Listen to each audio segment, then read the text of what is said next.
Hay diferentes situaciones en las que nos gustaría tener más control sobre lo que hace el cerebro. Poder decidir qué vas a asimilar exactamente, qué vas a aprender y qué vas a conseguir al hacerlo. Y otras situaciones en las que simplemente nos gustaría poder experimentar más. Imagina, por ejemplo, que te gustaría ser capaz de percibir cosas que ahora no puedes percibir. O que quieres tener visión ultravioleta, o escuchar ultrasonidos. O que quieres ser capaz de recordar más cosas de las que normalmente recuerdas.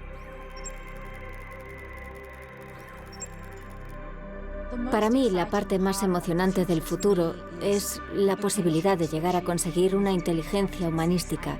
Esa idea de la que habló el ya fallecido Marvin Minsky. Se trata de poder crear un ambiente en el cual tengamos una relación simbiótica con la inteligencia artificial y veamos difuminarse los límites de nuestros mundos físicos, digitales y biológicos para que dejen de ser entes separados y se conviertan en partes integradas de un único organismo humano.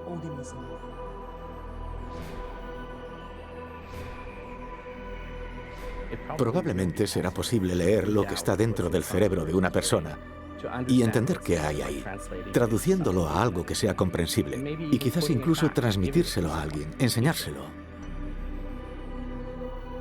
Cuando tomamos una decisión, tenemos la impresión de ser nosotros quienes la tomamos y de que lo hacemos porque queremos hacerlo. Pero si nuestros cerebros están conectados a la red, a la nube de un ordenador, y los algoritmos que se utilizan son para tomar decisiones, entonces, ¿quién decide?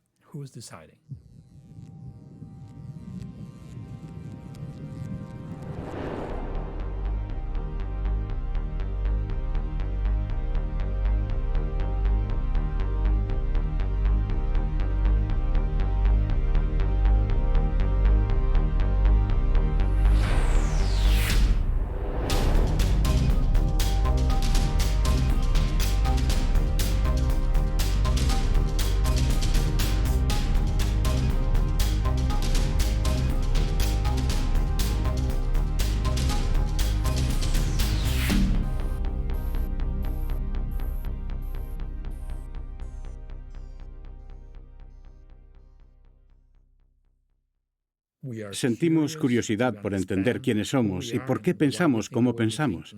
¿Cuál es la razón de nuestros pensamientos, nuestros recuerdos, nuestra imaginación, nuestros sentimientos?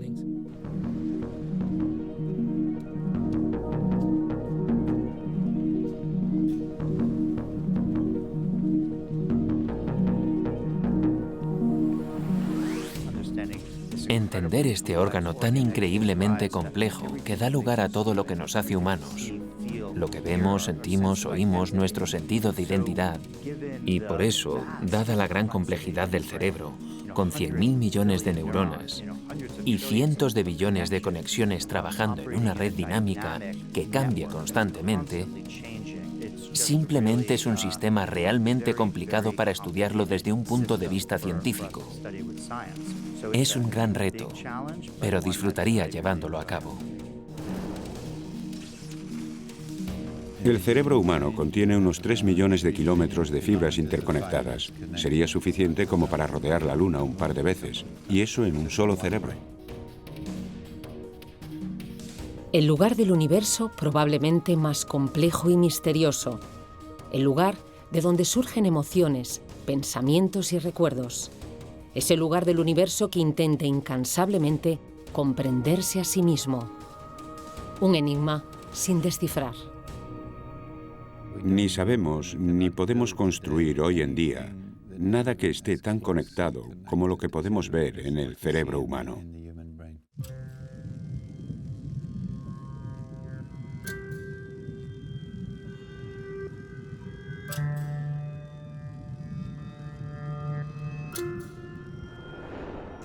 Hay una hipótesis que sugiere que lo que nuestros cerebros están haciendo es generar una realidad virtual, un modelo del mundo que se ejecuta en nuestra cabeza continuamente.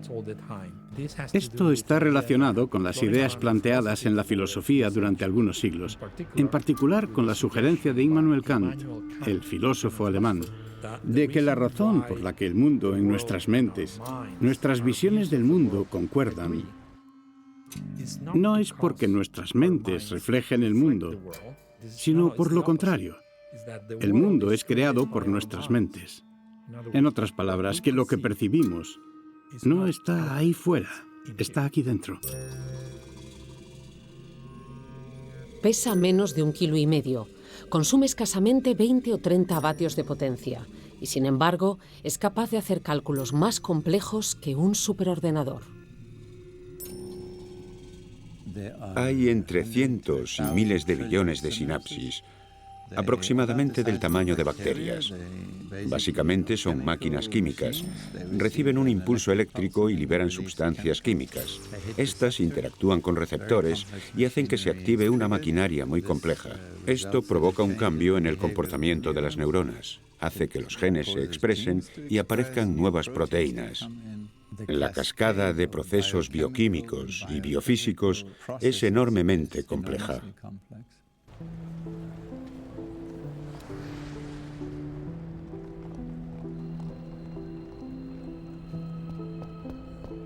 Para describir cómo funcionan las redes de células, yo diría que imaginemos que estableces llamadas telefónicas con 10.000 personas al mismo tiempo.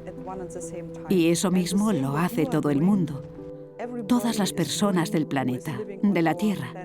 Unos 7.000 millones de personas. Cuando intentas describir toda la comunicación que se produce entre esos 7.000 millones de personas, e imaginas que esa es solo quizás una 10ª parte de la capacidad total, y todo eso ocurre dentro de tu cráneo, que se reduce a 1,5 kg. Eso sí es complejidad, en mi opinión.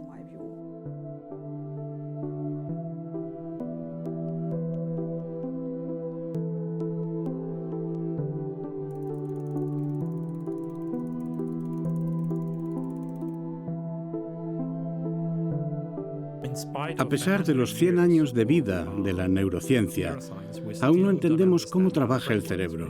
No tenemos una teoría general sobre el funcionamiento del cerebro.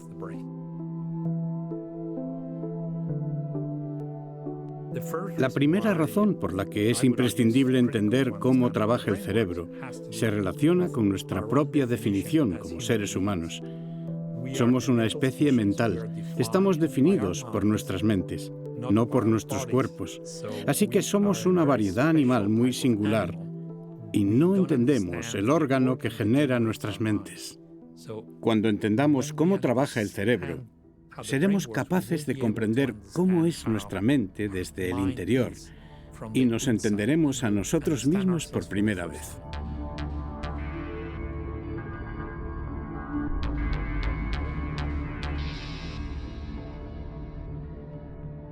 La segunda razón tiene que ver con lo clínico, con los pacientes. El ser humano debería entender cómo funciona el cerebro porque necesitamos ayudar a los pacientes con enfermedades mentales y neurológicas y tenemos que saber cómo funciona el sistema para poder arreglarlo.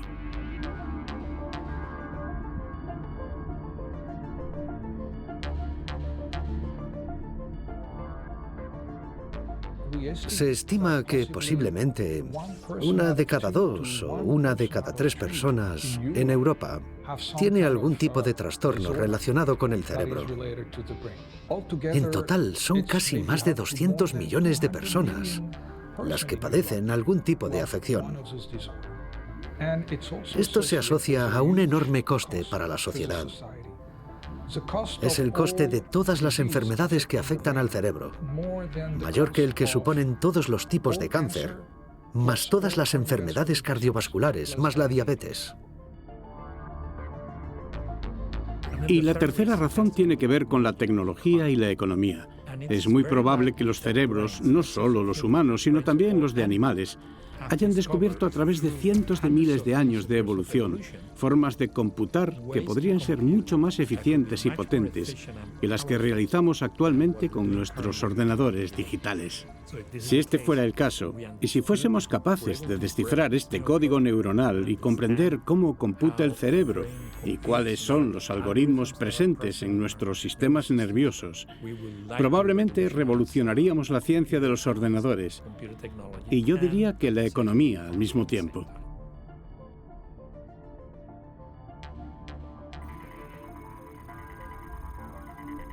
El santo grial para esto sería crear una relación mucho más simbiótica con la inteligencia artificial.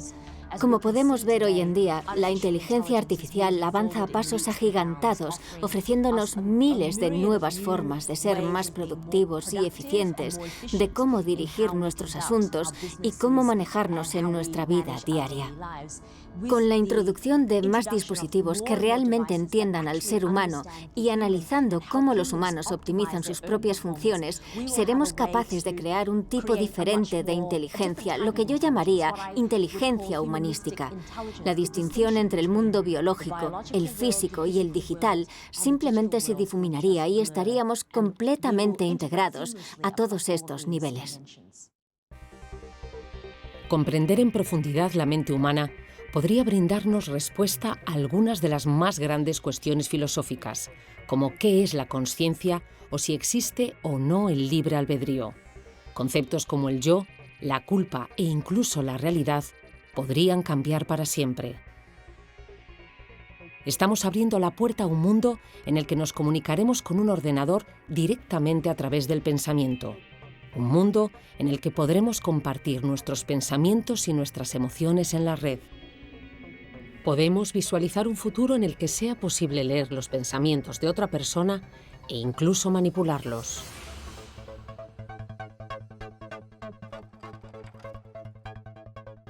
Estamos creando tecnología para leer la actividad de todas las neuronas del cerebro y para modificar esa actividad, para controlar y manipular la actividad de las neuronas cerebrales. Estas tecnologías son necesarias para que podamos ser capaces de curar pacientes humanos.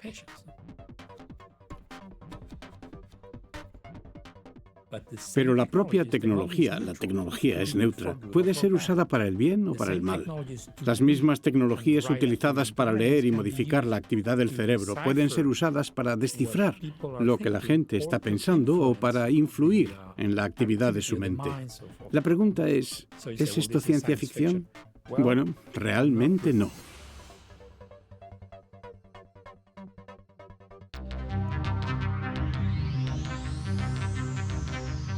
A mediados de los años 90, última década del siglo XX y del segundo milenio, se desencadenaba una auténtica revolución en el mundo de la neurociencia. Surgían las técnicas de neuroimagen. Las técnicas de neuroimagen son fundamentales para esta revolución. Cómo comprender y explorar nuestro cerebro, porque son procedimientos eficaces y no invasivos para penetrar en él. Una de las técnicas de imagen que tuvo un mayor impacto fue la imagen por resonancia magnética. Por primera vez pudimos ver el funcionamiento interno del cerebro mientras experimentaba sensaciones y emociones. En concreto, la imagen por resonancia magnética funcional, capaz de detectar la presencia de oxígeno en la sangre en el cerebro, nos ha permitido descubrir algo inimaginable años atrás: cómo interactuaban las distintas áreas del cerebro mientras el paciente hablaba, veía una imagen, escuchaba un sonido o simplemente pensaba. Si le pides que se centre en una sola tarea, como escuchar un sonido, solo la región de esa tarea, el córtex auditivo, por ejemplo, tendrá una mayor acumulación de oxígeno y esa región destacará en el contraste cuando analices los datos. Escuchar un sonido en contraposición a no escuchar un sonido. La razón por la que no entendemos cómo funciona el cerebro no es su complejidad, sino el hecho de carecer de métodos para estudiarlo con suficiente detalle.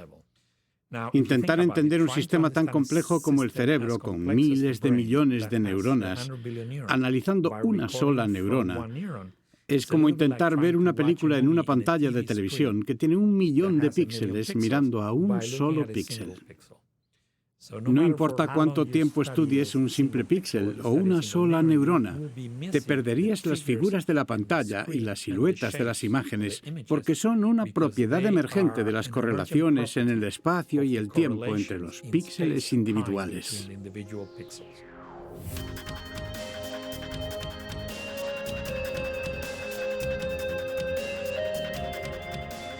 Creemos que la neurociencia debería embarcarse en este periodo de nuevas tecnologías, en desarrollar métodos para que neurocientíficos y médicos puedan ver por primera vez en el futuro la actividad de circuitos neuronales completos y así poder descifrar el significado funcional de estos patrones.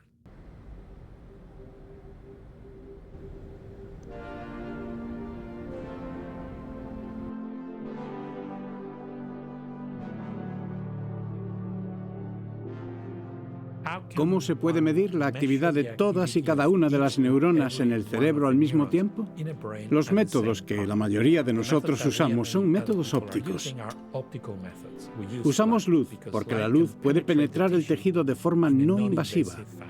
En particular, el método en el que soy pionero se llama imagen de calcio y lo utilizamos por primera vez para medir la actividad de los circuitos neuronales. Cada vez que se dispara una neurona, cada vez que se activa, el calcio entra en ella. Esto significa que si tienes unos pocos indicadores de calcio, cierta cantidad de moléculas fluorescentes en todas las neuronas, puedes ver directamente cuál se dispara, cuál se activa dentro de todo el grupo al mismo tiempo, porque ves en la fluorescencia los cambios que suceden en diferentes neuronas en distintos momentos. Gracias a las técnicas de neuroimagen, hemos aprendido más sobre el cerebro en los últimos 15 años que en toda la historia de la humanidad.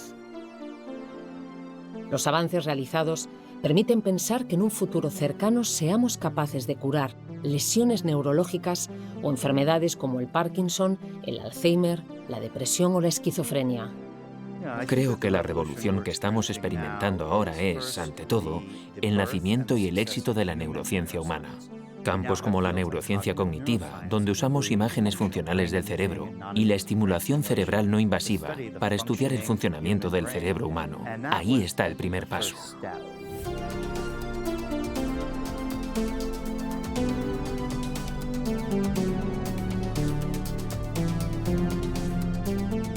Desde mi perspectiva, he estado investigando en neurociencia durante 30 años, ahora se está produciendo una revolución. En este momento la neurociencia empieza a tener una presencia directa en la vida de las personas, y eso es lo que necesitamos para tener una revolución, pasar del laboratorio al mundo real.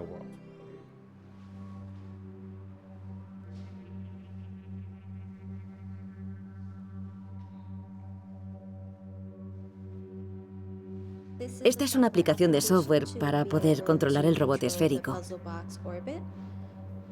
Lo conecto al dispositivo de detección de electroencefalograma Emotive Insight. Ya está conectado.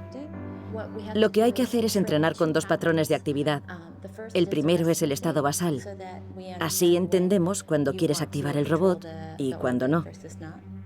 Y luego el segundo patrón es para controlar cuándo quieres que el robot vuele.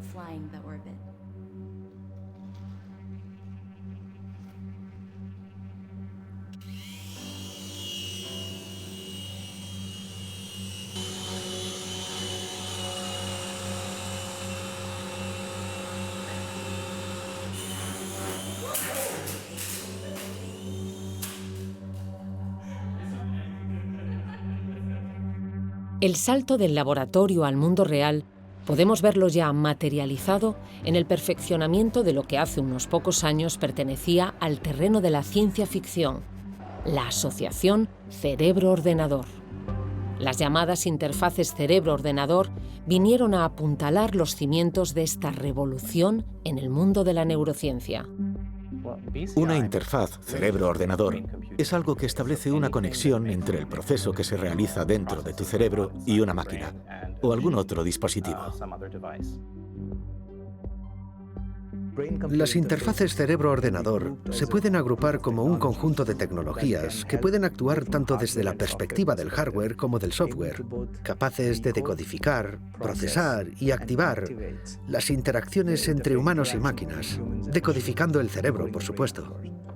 La definición básica sería una plataforma que nos pueda ayudar a interactuar desde el cerebro al mundo.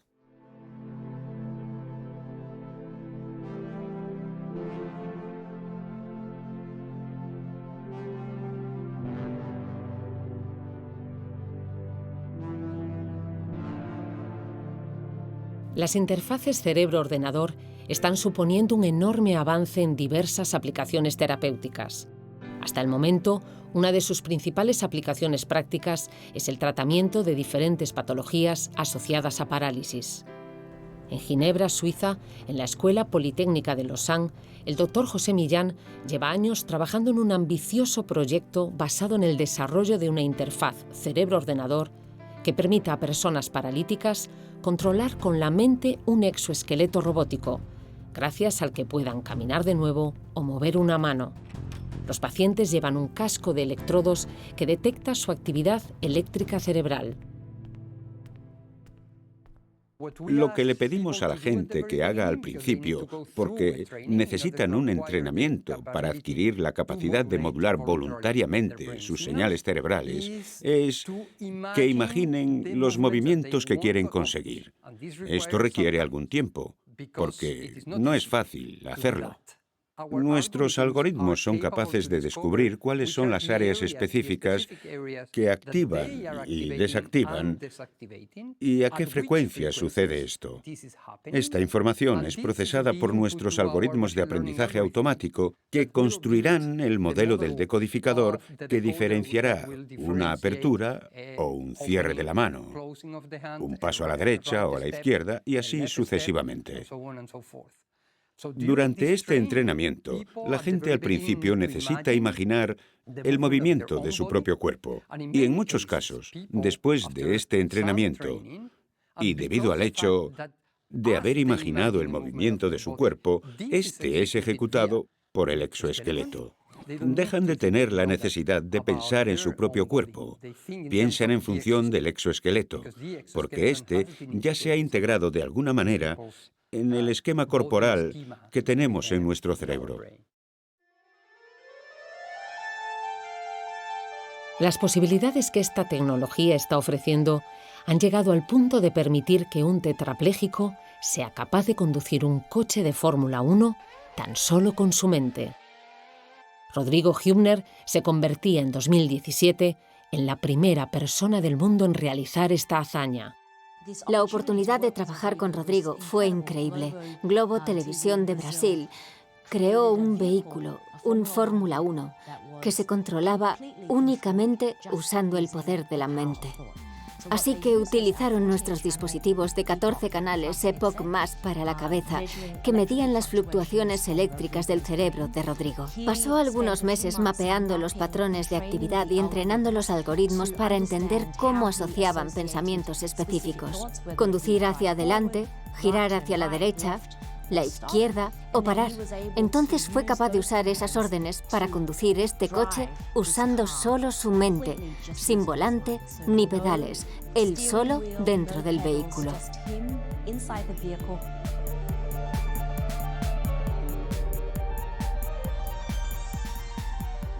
Ocurrió por casualidad que Lewis Hamilton, el actual campeón de Fórmula 1, estuviera en el mismo lugar que Rodrigo, en los Estados Unidos. Rodrigo le propuso un reto muy emocionante a Lewis. ¿Te gustaría correr contra mí? Sorprendentemente, Lewis aceptó el reto. No estoy segura de cuándo será posible verlos practicando, pero sé que Rodrigo está muy emocionado por la oportunidad de correr contra el campeón actual usando tan solo su mente.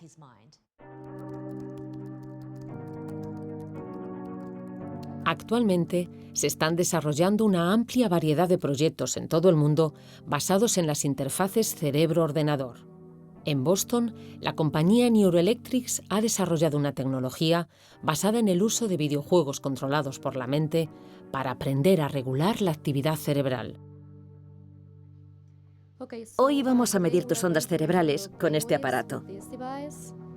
Básicamente usa electrodos secos para medir tus ondas cerebrales. Y hoy vamos a medir específicamente tus ondas cerebrales alfa. Serás capaz de controlar el movimiento de un objeto en esta pantalla hacia arriba y hacia abajo. Voy a colocarte el gorro.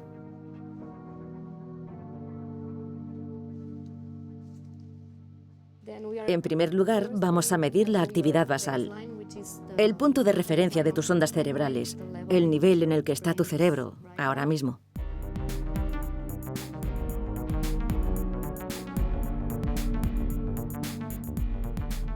Hemos desarrollado nuestra interfaz cerebro-ordenador recogiendo señales cerebrales, alfa, beta o gamma, que son diferentes frecuencias. Y así captamos la actividad de tu cerebro o el espectro de potencia y lo relacionamos con una imagen en la pantalla. En este caso, un pequeño avatar que sube y baja, dependiendo de si las ondas cerebrales suben o bajan. Este submarino sube y baja de acuerdo con tus ondas cerebrales y tú lo controlas. Céntrate en él y mantente relajado para tratar de controlarlo moviéndolo hacia arriba y hacia abajo.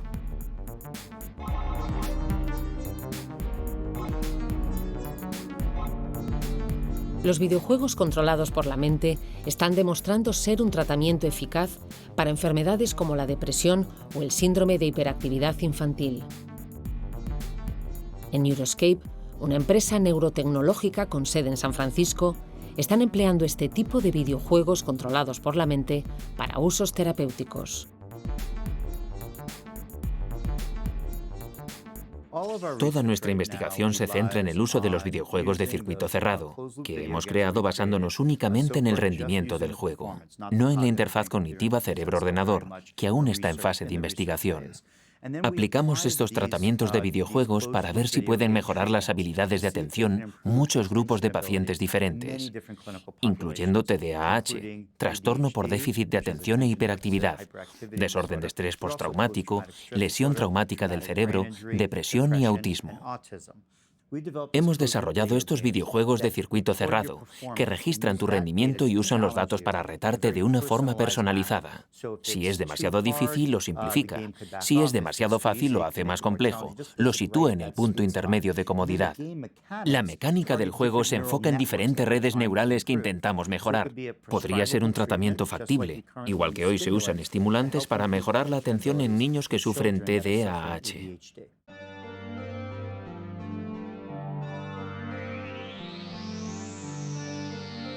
En los últimos años ha habido una progresiva eclosión de startups neurotecnológicas que están revolucionando la manera de intervenir en nuestros procesos mentales. A día de hoy, la mayoría están focalizadas en ayudar a pacientes con distintos tipos de lesiones o disfunciones neurológicas. Sin embargo, en un futuro no muy lejano, estas empresas acabarán trasladando todos estos avances a nuestras vidas cotidianas, modificando radicalmente nuestra manera de relacionarnos, de interactuar e incluso de entender el mundo. Invertir en nuevas neurotecnologías a día de hoy podría ser la mejor forma de generar en un futuro una revolución económica, la cual, en lugar de ser biotecnológica, como en el caso del proyecto del genoma humano, sería neurotecnológica. Esto es algo que acaba de empezar. El año pasado, Elon Musk creó una empresa de neurotecnología, Neuralink. Brian Johnson, otro millonario, ha creado una empresa similar llamada Kernel. Así que empezamos a tener nuevas empresas basadas en la promesa de que estas nuevas neurotecnologías causarán una revolución económica.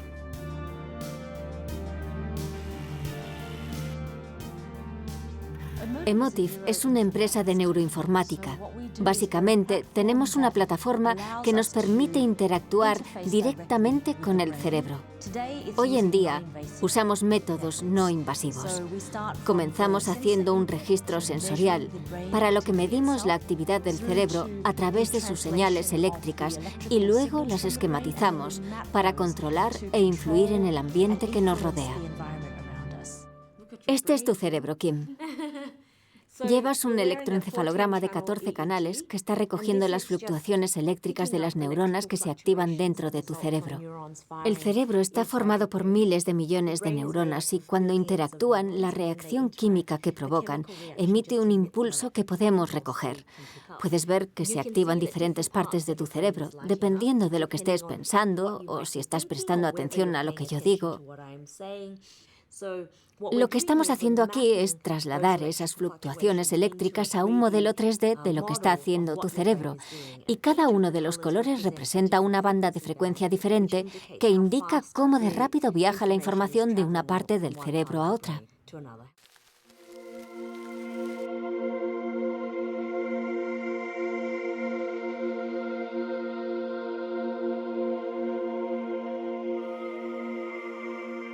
En Lausanne, Suiza, en el centro de Europa, está la sede central de MindMaze, una de las empresas de neurotecnología más grandes del mundo. Nuestros objetivos principales se centran en transformar las industrias de la atención sanitaria para mejorar la calidad de vida después de una lesión neurológica, pero también en ser capaces de ayudar a individuos sanos a través de la mejora de la capacidad del cerebro para aprender, jugar, interactuar y entretener. Una de esas tecnologías concebidas para ayudar a la rehabilitación de los pacientes que han sufrido un ictus cerebral es MindMotion Pro. Es el primer dispositivo que un paciente con un derrame cerebral o con una lesión cerebral ve después del trastorno, al principio cuando necesita recuperarse. Es uno de los primeros dispositivos con los que pueden comenzar a entrenar tanto el cerebro como el cuerpo. Se trata de neuroplasticidad, de engañar al cerebro.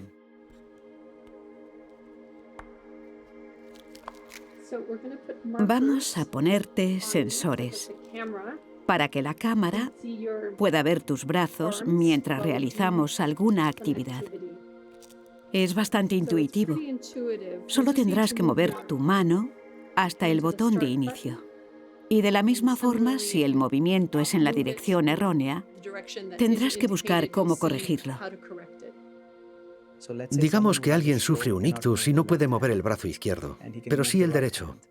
La cámara del MindMotion Pro monitoriza la mano derecha y pone un avatar en la parte izquierda. Entonces, el cerebro dice, está pasando algo ahí, debería intentarlo más, y activa los circuitos que utilizó para activar esa mano. Y lentamente se acelera la recuperación. La última y más ambiciosa propuesta de MindMaze, el Cognichip, va un paso más allá y funde la neurotecnología con la inteligencia artificial.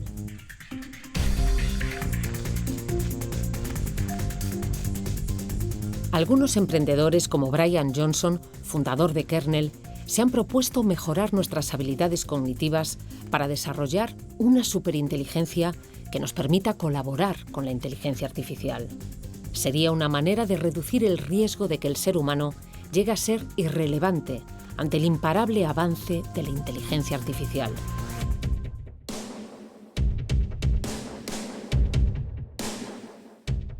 Es la siguiente frontera, neurociencia y neurotecnología. La tecnología cerebral es la siguiente frontera. Estamos en la frontera donde podemos hacer cosas impactantes con el cerebro, así que sí, es ahora cuando la neurotecnología va a despegar. Cuenta atrás para la ignición. 6, 5, 4, 3, 2, 1... ¡Cero! Todos los motores en funcionamiento. Uno de los más importantes hitos científicos y tecnológicos de la historia fue la llegada del hombre a la Luna. La era Kennedy fue uno de los momentos de mayor esplendor científico mundial. Como consecuencia se generó una importante economía alrededor de ello, permitiendo alcanzar en muy poco tiempo un desarrollo tecnológico sin precedentes.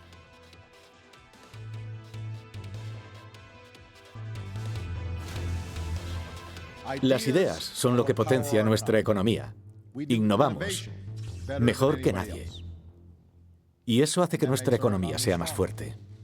Estábamos en contacto con el Departamento de la Casa Blanca para Políticas de Ciencia y Tecnología. Nos expresaron su interés en la búsqueda de grandes retos para el gobierno de los Estados Unidos en diferentes áreas de la ciencia, que pudiesen ser del estilo, por ejemplo, del aterrizaje del Apolo en la Luna. Un gran proyecto que realmente le permitiera a toda la nación respaldar algo que tuviera un gran impacto en la ciencia.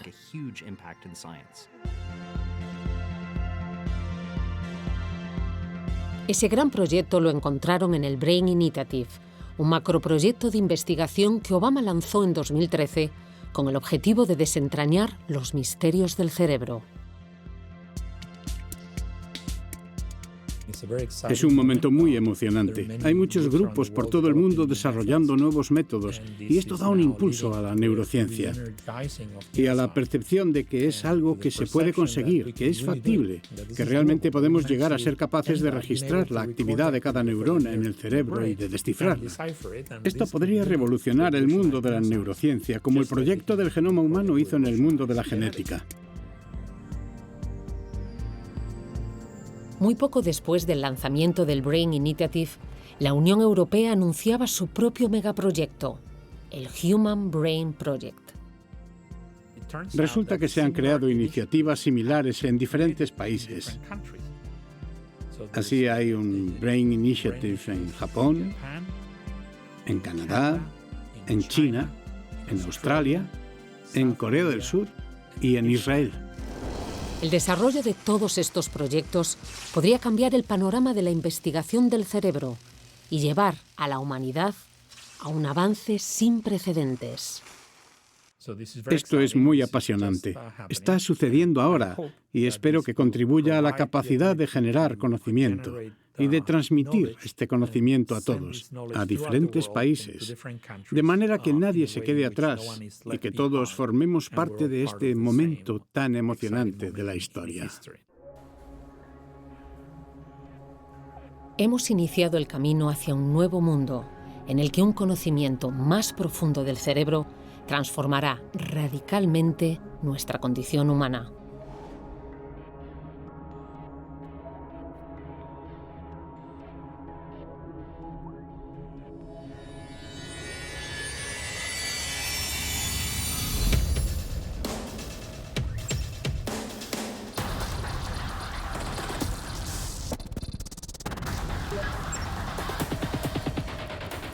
La comunicación cerebro-ordenador será cada vez más eficaz y precisa, abriéndonos un abanico inmenso de oportunidades en el que el ser humano se nutra de todas las posibilidades que ofrece la inteligencia artificial.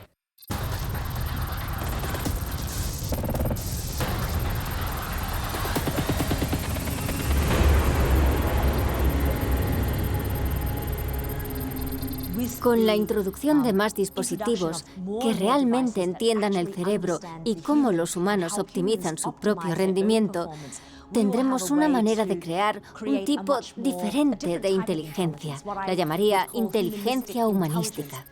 La idea es que podamos crear miles de dispositivos y sensores a nuestro alrededor que interactúen con la inteligencia artificial, de forma que ésta haga que los humanos sean más simbióticos con su entorno. Por lo que la distinción entre el mundo biológico, el físico y el digital simplemente se difuminaría y estaríamos completamente integrados a todos estos niveles. Así, cuando te sientas confuso, tu inteligencia artificial lo reconocerá y te consultará órdenes. Si percibe que estás fatigado, lanzará la orden de preparar el café o un mensaje a tu móvil que te recuerde salir a estirar las piernas. Estarás integrado con tu entorno y el entorno se convertirá en una extensión de tu cerebro. Yo creo que ese es el tipo de inteligencia humanística hacia la que nos dirigimos en el futuro.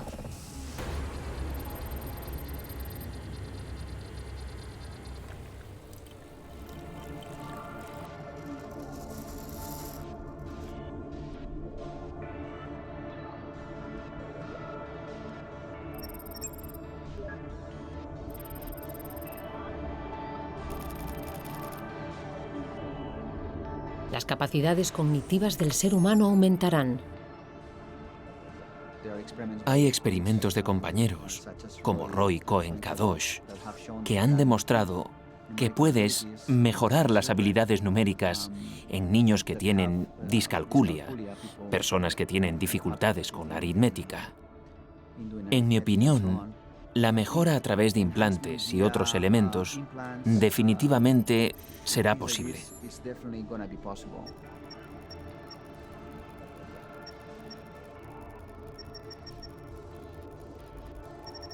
Las tecnologías nos permitirán a los humanos aumentar nuestras capacidades mentales, igual que simplemente con un iPhone tenemos acceso a una enorme cantidad de información. Si eso viniera directamente canalizado a nuestros cerebros, estos podrían operar a nivel cognitivo por encima de lo que operamos normalmente. Seríamos humanos con capacidades aumentadas. Pero esto que podría mejorar aún más la sociedad, también podría acentuar la diferencia entre distintos grupos sociales en diferentes países. Tenemos que asegurarnos de que haya un acceso equitativo a todo eso, que haya un principio de equidad, que funcione en la aplicación de estas nuevas neurotecnologías y algoritmos de inteligencia artificial.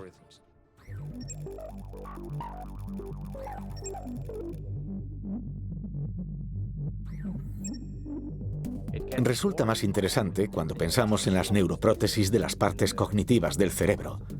Tomemos, por ejemplo, esta prótesis de hipocampo. Los primeros pacientes que usen estos dispositivos serán las primeras personas en tener algún tipo de memoria sobrehumana. La primera facultad de esta memoria sobrehumana consistirá en que puedan elegir cuándo recuerdan algo y cuándo no. Pueden decir, bueno, la experiencia por la que estaba pasando ayer a las 3 en punto, quiero que sea realzada.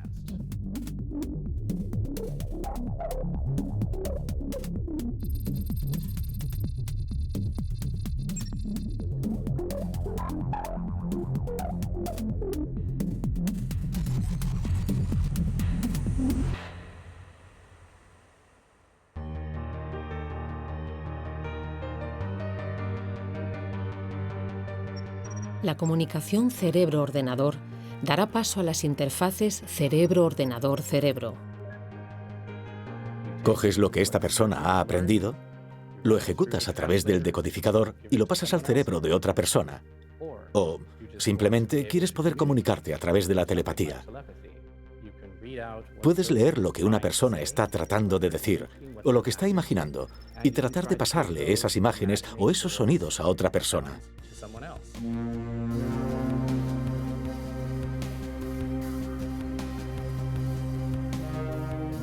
O podrías intentar detectar lo que siente una persona y de alguna manera decodificarlo y luego pasárselo a otra persona.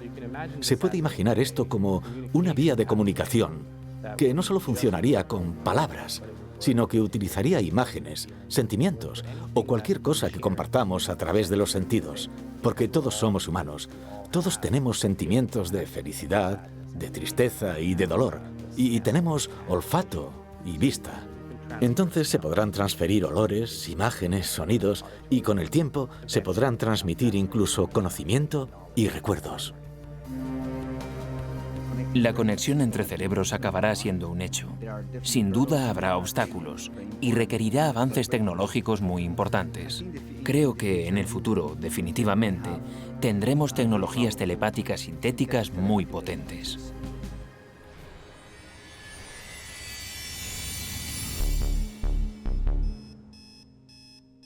No solo será posible leer los pensamientos de otra persona, sino también manipularlos. Pensemos un poco más sobre el impacto y las repercusiones que tendrá este nuevo conocimiento para la sociedad, para la humanidad. Usando ratones, no podemos leer la actividad de cada neurona de su cerebro, pero si miras el córtex visual, puedes leer la actividad de unos pocos miles de neuronas. Y podemos descifrar algunos de los patrones de actividad relacionados con lo que el animal está viendo, con lo que está mirando. Y luego podemos usar métodos ópticos con optogenética y cambiar selectivamente los patrones de actividad. Engañar al animal para que piense que está viendo una cosa u otra. Es como tocar el piano con los circuitos neuronales del córtex visual del cerebro. Esto es algo que hoy en día ya se puede hacer.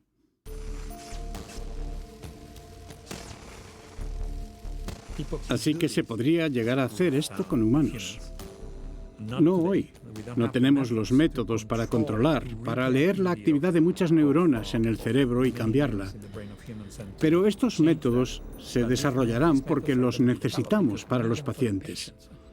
De hecho, hay un proyecto apoyado por DARPA, por la Fundación de Investigación Militar, para crear un chip electrónico que registre la actividad de 1 millón de neuronas en una persona, en pacientes humanos, y estimular 100.000 neuronas al mismo tiempo. Y esto no es ciencia ficción, es algo que se está creando mientras hablamos. De hecho, estamos ayudando a crearlo, porque es algo que se necesita para los enfermos y podría estar en los hospitales dentro de 4 años.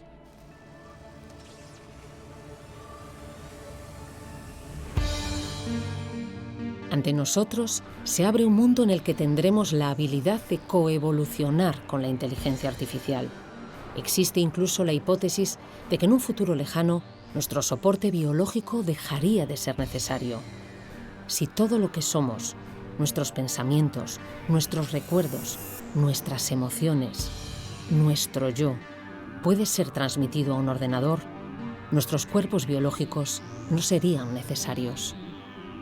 Ahora nos adentramos en un futuro más lejano, con connotaciones de ciencia ficción. Hay un término de ciencia ficción llamado transferencia digital de la mente.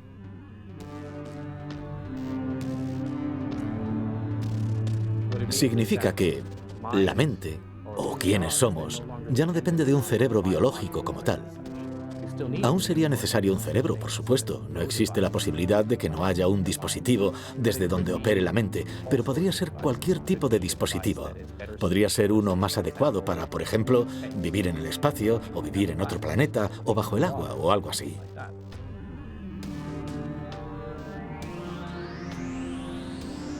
En un futuro lejano, cuando la tecnología de la emulación cerebral completa, que es en realidad un concepto más científico y de lo que realmente trata es de emular lo que está sucediendo en los circuitos, una vez lo consigues es cuando puedes comenzar a pensar en las consecuencias personales y sociales de hacerlo, que es realmente lo que significa transferir la mente. Un término muy filosófico, en cierto sentido. ¿Qué sucede si puedes llevarte mi mente y trasladarme a otro lugar? En ese caso, muchas cosas serían potencialmente posibles.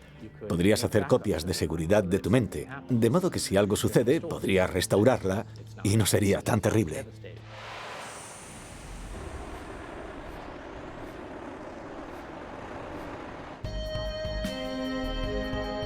El conocimiento que hemos adquirido en los últimos años nos muestra un mundo de posibilidades hasta hace poco consideradas ciencia ficción. Nos adentramos en un mundo desconocido a gran velocidad.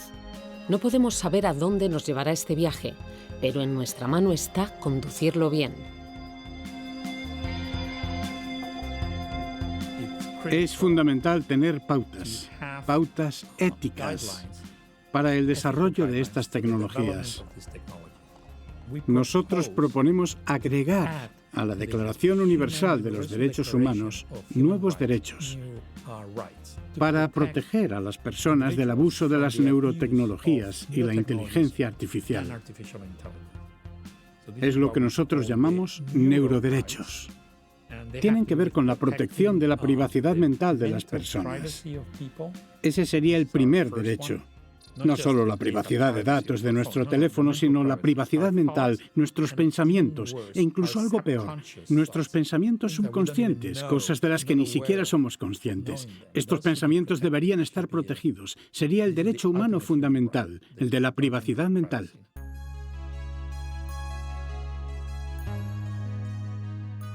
También deberíamos estar protegidos cuando nos conectemos a los ordenadores a través de las interfaces cerebro-ordenador. Mira el efecto que conectarnos a la red a través de nuestros iPhones ha tenido en nuestra cultura. Imagina si esa conexión pudiera ser directa, a través de alguna interfaz inalámbrica no invasiva que podría haber en el futuro. Eso afectará a nuestro sentido de identidad, de quiénes somos. Necesitamos proteger el sentido de identidad, el yo. Esto es algo de lo que nadie tuvo que preocuparse en el pasado. Nadie había tenido ese problema antes.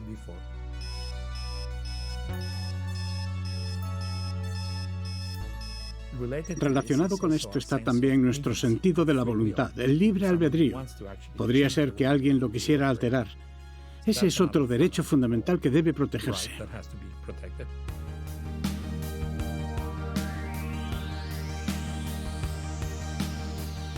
Estos son los neuroderechos, y ahora tenemos que convencer a los líderes del mundo, a los líderes de la sociedad, de la gran importancia de este tema. Estamos discutiendo el futuro de nuestra sociedad, el futuro de la humanidad, y tenemos que asegurarnos de que estas tecnologías, que son tan poderosas y pueden ser tan beneficiosas, no solo en pacientes, sino en general, ya que por fin vamos a ser capaces de entender quiénes somos. Es como un nuevo renacimiento, de que estas tecnologías no se usen contra nosotros. Tenemos que estar atentos y establecer un marco ético para que esto no suceda.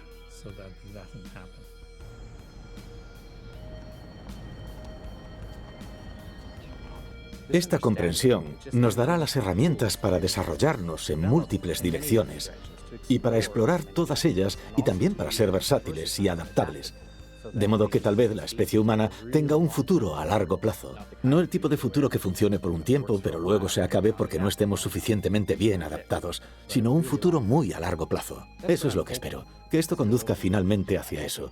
Espero que nos brinde las herramientas para tener básicamente lo que podríamos llamar otra explosión cámbrica, donde nuevas especies se desarrollan en todo tipo de direcciones. Pero esta vez somos nosotros, es la especie humana quien decide que queremos probar esta dirección, intentar esa otra dirección y así.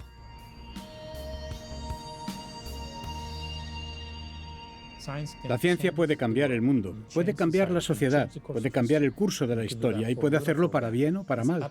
Depende de nosotros asegurarnos de que vaya en la dirección correcta. Hemos entrado en una nueva era, la era de la neurociencia. Una era en la que nuestra forma de vivir y sentir el mundo cambiará por completo. Bienvenidos al mundo del mañana.